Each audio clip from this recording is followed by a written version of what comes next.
Ya, itu jabatan teknis itu lebih penting daripada jabatan asisten. Ya, karena jabatan teknis ini kan menyangkut masalah teknis di instansi itu yang harus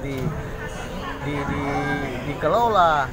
Kalau jabatan asisten itu ya, kalau menurut saya jauh lebih penting jabatan kepala dinas itu karena menyangkut teknis kan. Kalau Dan ini itu harus ada penanggung jawab teknis itu. Iya. Harus ada penanggung teknis karena menyangkut program, menyangkut anggaran dan lain sebagainya, menyangkut pembinaan SDM. Kalau pejabat ya tentu kewenangannya sangat terbatas. Ya pejabat itu kewenangannya terbatas, tidak bisa mengambil keputusan yang strategis. Dia hanya melaksanakan pekerjaan teknis. Padahal kepala dinas itu dia pengambil keputusan juga, bukan hanya bekerja di teknis tapi juga pembinaan SDM, ya kan, lalu pembinaan bagaimana mengkoordinasikan pekerjaannya dengan dinas yang lain.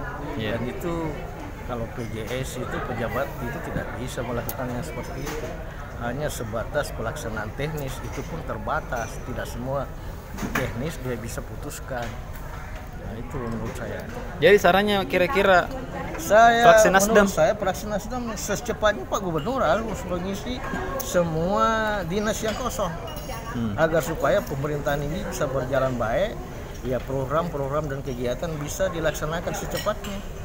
Kalau tidak ya ini nanti akan ada perlambatan penyerapan anggaran lagi konsekuensinya kalau tidak ada pejabat dinas yang definitif.